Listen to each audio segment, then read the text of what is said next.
তোমার রব কি বলে জানো? তুমি যাকে আমার চাইতে বেশি ভালোবাসবে, আমি তাকেই তোমার কাছ থেকে দূরে নিয়ে যাব আর তোমাকে বড্ড একা করে রাখবো। তিনি আরো বলেন, কখনো বলবে না যে তাকে ছাড়া আমি বাঁচবো না, কিন্তু আমি তোমাকে তাকে ছাড়াই বাঁচাবো। পিছনের সব আবেগ কেড়ে নিয়ে তোমাকে দিব্যি সামনে এগিয়ে নিয়ে যাব।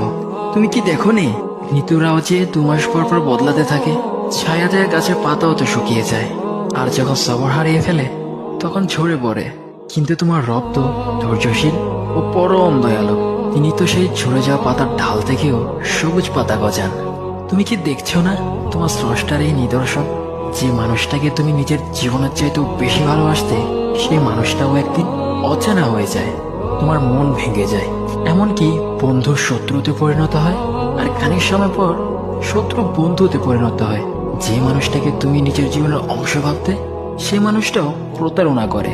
বুঝি না, এত কিছু হওয়ার পরেও তুমি তোমার রবকে বাদ দিয়ে সেই মানুষগুলোর উপরই ভরসা করো, যারা তোমাকে প্রতিনিয়ত কষ্ট দিয়ে।